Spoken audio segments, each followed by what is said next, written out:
Bismillahirrahmanirrahim. Assalamu alaikum. I'm Dr. Mateen, Department of Physics, Islamia College, Peshawar. My dear students, last time uh, हमने दो concepts पढ़े थे। Lecture number 1 में हमने दो कंसेप्ट्स पढ़े थे। एक कॉन्सेप्ट था फ्लूइड ड्रैग या विस्कस ड्रैग का क्या मतलब है, और इसके साथ वी हैड डिस्कस्ड कि स्टोक्स फोर्स या स्टोक्स लॉ या थ्योरम का क्या मतलब है। ठीक है, तो वो फार्मूला था F sub D is equal to 6 pi eta R V, और दूसरा जो कॉन्सेप्ट था वो था टर्मिनल वेलोसिटी का। तो टर्मिनल वेलोसिटी का क्या मतलब था कि the maximum and constant velocity to which first a body attains and then maintains when passing through a fluid. Terminal velocity will be maximum and constant. अब आप MCQ नंबर 1 को देखिए, लिखा है rain drops falling from sky reach the ground with, medical 2009 में आया था। Option में लिखा है constant acceleration, constant terminal velocity, acceleration greater than g, variable acceleration. तो इफ यू सी, हमने लास्ट टाइम पढ़ा था कि अगर ये हमारे पास एक सपोज पार्टिकल है, तो यहाँ पर इसकी इनिशियल वेलोसिटी क्या है, 0, और जब ये ड्रॉप नीचे आ जाता है तो इसकी वेलोसिटी आहिस्ता आहिस्ता बढ़ जाती है। आपको पता है जब वेलोसिटी बढ़ जाती है तो ड्रैग फोर्स भी बढ़ जाता है, 6 पाई ईटा आर वी। इसे कहते हैं विस्कस ड्रैग, या इसे कहते हैं ड्रैग फोर्स, या इसे कहते हैं फ्लूइड ड्रैग या स्टोक फोर्स वगैरह। तो आप लोग देखिए, जब वेलोसिटी बढ़ जाती है according to this equation drag force बढ़ जाते हैं। जब ड्रैग फोर्स आहिस्ता आहिस्ता बढ़ जाता है तो एट अ पार्टिकुलर इंस्टेंट ये ड्रैग फोर्स क्या करता है, वेट ऑफ द बॉडी को बैलेंस करता है। जब वेट बैलेंस हो जाता है तो आपको पता है net force on the body is 0 according to Newton second law. Net force is M A. इसका मतलब है M A is equal to 0। मैच तो 0 नहीं हो सकता, it means A is equal to 0। तो ए इज इक्वल टू 0 का मतलब है एक्सेलरेशन नहीं होगा, तो ये ऑप्शन गलत है। कांस्टेंट एक्सेलरेशन ना, वेरिएबल एक्सेलरेशन ना, और आप देखिए एक्सेलरेशन ग्रेटर देन जी ना, यानी एक्सेलरेशन नहीं होता। तो option A, option D, option C गलत है। इसका मतलब है कि it will fall with constant terminal velocity because acceleration is equal to 0। ठीक है, तो कौन सा ऑप्शन सही है, ऑप्शन बी सही है। अच्छा, एक बात आप याद रखें, फॉर एग्जाम्पल अगर ऑप्शन ए में लिखा है 0 एक्सेलरेशन और ऑप्शन बी में लिखा है कांस्टेंट टर्मिनल वेलोसिटी, तो फिर सी में लिखना चाहिए both A and D. Constant terminal velocity means, constant velocity का क्या मतलब है, नो एक्सेलरेशन। तो एक ऑप्शन में अगर लिखा है एक्सेलरेशन इज इक्वल टू 0 और दूसरे में लिखा है कांस्टेंट टर्मिनल वेलोसिटी, तो बोथ ए एंड डी। ठीक है, शाबाश। एमसीक्यू नंबर 2 है when a paratrooper attains a terminal velocity. Terminal velocity के कितने प्रॉपर्टीज है, दो। It should be maximum and constant. तो कांस्टेंट वेलोसिटी का क्या मतलब है, acceleration should be 0। When acceleration is 0 the weight is balanced by the drag force. देखें, it is related to MCQ number 1।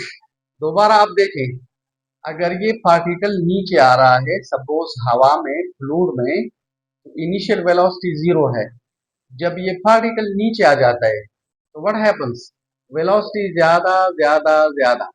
According to this equation जब velocity बढ़ जाती है ड्रैग फोर्स बढ़ जाता है। क्लियर, तो पैराट्रूपर अगर नीचे आ रहा है तो वेलोसिटी बढ़ जाती है, ड्रैग फोर्स बढ़ जाता है। ड्रैग फोर्स का मतलब है the force applied by the air on the paratrooper. वो ड्रेड फोर्स बढ़ जाता है, बढ़ जाते हैं, बढ़ जाते हैं। At a particular instant the drag force balances the weight. देखिए, जब ये ड्रेड फोर्स वेट को बैलेंस करें तो पैराट्रूपर अटेन्स टर्मिनल वेलोसिटी। अब एमसीक्यू में लिखा है a paratrooper attains a terminal velocity.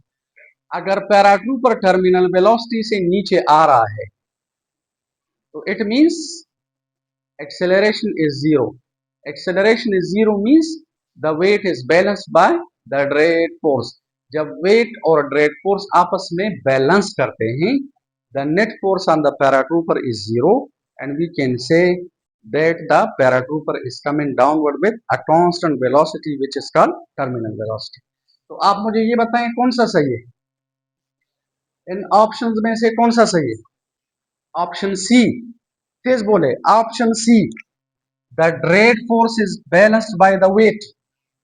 ठीक है, या the weight is balanced by the drag force.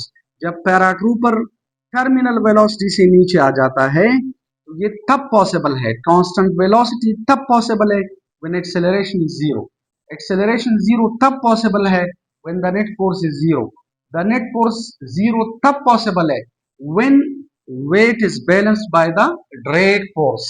जब ये दोनों आपस में बैलेंस करते हैं तो net force zero, net force zero, M A zero according to second law. Mass तो जीरो नहीं हो सकता, A is zero. A is zero means velocity is constant which is called terminal velocity. अब यहां से स्टार्ट करें। Terminal velocity means constant velocity. Constant velocity means acceleration is zero. Acceleration zero means M A is equal to zero. M A is equal to zero means net force is equal to zero. When the net force is zero it means weight is balanced by the drag force. यानी this weight is equal to the drag force applied by the air and the paratrooper. तो option C सही है। अच्छा, MCQ number 3 है a spherical rain droplet. Droplet means small drop of mass 1 gram. mass हमें given है, attains a maximum speed. maximum speed का मतलब है terminal velocity of 20 meter per second after 10 seconds. The drag force on the droplet will be. So if you go back to MCQ number 1 and 2, जब भी कोई particle, कोई droplet, कोई body terminal velocity से fall करती है तो आपको पता है the weight is balanced by the drag force. यानी ड्रैग फोर्स और वेट आपस में बराबर होते हैं। Any confusion? When the weight is balanced by the drag force, तो net force is equal to zero, ma is equal to zero. ठीक है, it means a is equal to zero. A is equal to zero means velocity is constant, and this constant velocity is called terminal velocity. तो याद रखें, when the droplet falls with the maximum speed with a terminal velocity, तो ये तब possible है when drag force balances the weight of the body. MCQ number 1 और 2 में भी हमने पढ़ा, वही कॉन्सेप्ट है। So it means the drag force is equal to mg। तो इन अदर वर्ड्स आप mg कैलकुलेट करें। तो गौर से देखो, हमारे पास मेस कितना है? मेस है 1 ग्राम। 1 ग्राम को 1000 से डिवाइड करें तो केजी में कन्वर्ट हो जाएगा। इसको 1000 से, ये मेस 1 ग्राम है, आप इसको 1000 से डिवाइड करें, 10⁻³ से डिवाइड करें, ठीक है, तो ये केजी में कन्वर्ट हो जाएगा। और देखें, the value of g in SI system is 9.8 metre per second squared. So I can write the drag force is equal to 9.8, 10⁻³ ऊपर चला जाए तो 10⁻³ and what is kg meter per second squared? What is this? This is Newton. Mass multiplied by acceleration. तो ma का मतलब है force, force का unit है न्यूटन। तो therefore the drag force could be written as 9.8 10⁻³ Newton. Clear? कौन सा option सही है? सी, ऑप्शन सी सही है। अच्छा, एक बात आप याद रखें, मसलन एक ऑप्शन में ये लिखा है ए, मसलन ऑप्शन ए में इस तरह लिखा है और ऑप्शन बी में इस तरह लिखा है, तो फिर बोथ ए एंड बी, क्योंकि KG metre per second square का मतलब है न्यूटन। तो अगर ऑप्शन ए में ये लिखा है, ऑप्शन बी में इस तरह लिखा है, तो both A and B, try to understand. ठीक है, तो now option C is the correct answer. अच्छा, एमसीक्यू नंबर 4 है कि if the radius of a spherical object falling through a viscous fluid का मतलब है जिसकी viscosity होती है, यानी eta is not equal to 0, is doubled। अगर आप spherical object यानी sphere का radius डबल करें, तो क्वेश्चन ये है its terminal velocity will be, double का मतलब है कि it will become 2 times v, quadruple का मतलब है 4 टाइम्स। याद रखिए, क्वाड्रपल लफ्ज का मतलब है 4 टाइम्स और क्वार्टर का मतलब है 1/4। Quarter means 1/4, half means half यानी 1/2 और अनचेंज्ड मीन्स रिमेन्स कांस्टेंट। तो एनीबॉडी ऑफ यू, शाबाश, हु कैन डू दिस? कौन सा फार्मूला है?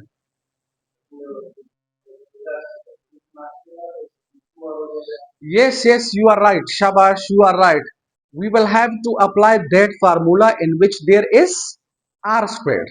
दो फार्मूलाज है, मैं दोनों लिख रहा हूं। Look it. टर्मिनल वेलोसिटी बराबर है, एक फार्मूला ये था mg divided by 6 pi eta R. ये फार्मूला हम अप्लाई नहीं कर सकते। अकॉर्डिंग टू दिस फार्मूला अगर आप r को डबल करें तो terminal velocity will become half. अब अगर किसी ने सही फिजिक्स नहीं पढ़ी है और ही और she is going to apply this formula, तो अकॉर्डिंग टू दिस फार्मूला अगर आप r को डबल करें तो terminal velocity will become half. ठीक है, तो वो इसे सी, ऑप्शन सी को टिक करेगा। लेकिन देखिए, लास्ट टाइम हमने लेक्चर नंबर 1 में डिस्कस किया था कि जब आप आर को डिस्टर्ब करते हैं तो ये आर मेस को डिस्टर्ब करता है, और जब आप मेस को डिस्टर्ब करते हैं तो मेस आर को डिस्टर्ब करता है। इफ यू रिमेंबर, हमने फिर क्या किया? वी मेड अ ट्रिक, और वो ट्रिक ये था कि we replaced the mass of the spherical object by its density. इस मेस को हमने डेंसिटी से रिप्लेस किया। तो अगर आप इसको डेंसिटी से रिप्लेस करें तो फिर हमारे पास ये फार्मूला था 2/9 और rho ji r squared divided by ईटा।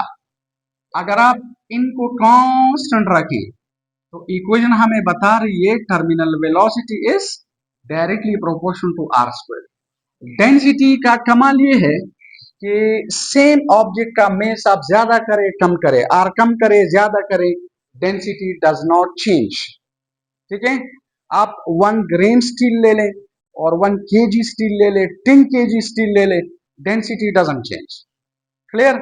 अब आप मुझे ये बताएं, अगर इस आर को आप डबल करें, आप इसे डबल करें तो 2 का स्क्वायर 4, तो 4 का मतलब है क्वाड्रपल।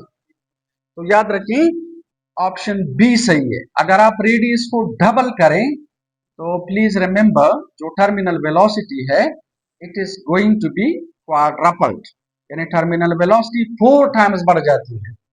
अंडरस्टैंड? तो ऑप्शन नंबर बी सही है। अच्छा, एमसीक्यू नंबर 5 है कि 5 kg and 10 kg spares are allowed to fall from a height h. Height is same.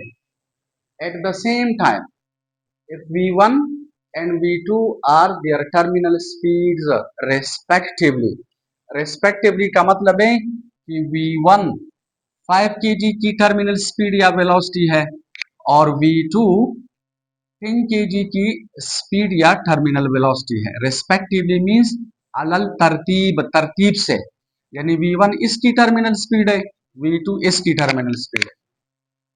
तो क्वेश्चन ये है कि इन दोनों में रिलेशन क्या है, इन दोनों का आपस में क्या रिलेशन है। v1 is equal to v2, v1 is greater than v2, v1 is less than v2, v1 is equal to 2v2। अच्छा देखें, अगर आप लोग अकॉर्डिंग टू दिस फार्मूला देखें, mg divided by 6 pi eta R, तो ये formula हमें बता रहे कि जिसका मेस ज्यादा टर्मिनल वेलोसिटी ज्यादा, मेस कम टर्मिनल वेलोसिटी कम। अगर आप फिर कहते हैं कि इसमें तो कंफ्यूजन है, क्योंकि जिसका मेस ज्यादा आर भी ज्यादा, तो there is a disturbance, there is a confusion. So you can apply the other formula. दूसरा फार्मूला है कि 2/9 and this is a rho ji are square divided by eta. देखिए मेस अगर कम है तो आर कम, मेस अगर ज्यादा तो आर ज्यादा, तो terminal velocity is directly proportional to R square. यानी इस क्वेश्चन का ये मतलब है कि जिस बॉडी का मेस ज्यादा है तो आर भी ज्यादा, ठीक है ना। अब आपकी मर्जी है, मेस से डिसाइड करते हैं, आर से डिसाइड करते हैं, लेकिन अगर आप आर से डिसाइड करते हैं you will have to apply this formula, mass से डिसाइड करते हैं you will have to apply this formula, understand. तो याद रखिए, जिस बॉडी का मेस ज्यादा टर्मिनल वेलोसिटी ज्यादा, जिसका मेस कम टर्मिनल वेलोसिटी कम। तो आप मुझे ये बताइए किस बॉडी की टर्मिनल वेलोसिटी ज्यादा होगी, 10 kg की, और किसकी कम होगी, 5 kg की। तो 5 kg की टर्मिनल वेलोसिटी है v1, this should be less than v2। तो अब देखिए v1 should be less than v2, बराबर तो बिल्कुल पॉसिबल नहीं है, तो ये ऑप्शन गलत है।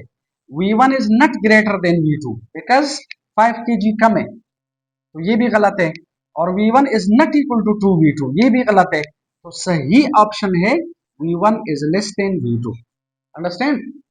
अब अगर एक ऑप्शन में लिखा है v1 is less than v2 और दूसरे में लिखा है v2 is greater than v1, so this is one and the same thing, तो both a and b, understand. शाबाश। अच्छा, एमसीक्यू नंबर 6, एमसीक्यू नंबर 6 असल में 4 एमसीक्यूज है, ये मैं आपको बता रहा हूँ।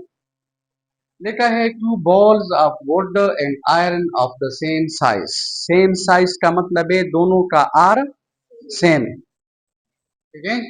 मसलन ये वुड है, वुड बॉल है, और ये आयरन बॉल है, तो इसका जो आर है और इसका जो आर है वो सेम, दोनों का जो साइज है वो सेम, साइज दोनों का सेम, ठीक है। और are allowed to fall through the same viscous fluid, आप दोनों को at the same time same viscous fluid में, जिसकी विस्कोसिटी नेग्लिजिबल ना हो, सेम विस्कस फ्लूइड में डालें, तो कहते हैं which one will reach the bottom first. अच्छा लुक इट, टर्मिनल वेलोसिटी बराबर होती है 2/9 rho ji are square divided by eta. What is 2/9? Constant. Same viscous fluid का मतलब है ईटा भी कांस्टेंट है, जी भी कांस्टेंट है, सेम साइज का मतलब है आर भी कांस्टेंट है, नूर द खुदा से वर्ड है। अब देखिए terminal velocity is directly proportional to density. अब आप मुझे ये बताएं डेंसिटी किसकी ज्यादा है, वुड की या आयरन की, आयरन की। तो एक एमसीक्यू ये है कि आयरन की टर्मिनल वेलोसिटी ज्यादा, आयरन की टर्मिनल वेलोसिटी ज्यादा। अब अगर एमसीक्यू इस तरह है कि किसकी टर्मिनल वेलोसिटी ज्यादा होगी, तो आयरन की, एमसीक्यू नंबर 1। एमसीक्यू नंबर 2, अगर कहते हैं किसकी टर्मिनल वेलोसिटी कम होगी, तो वुड की, दो हो गए ना।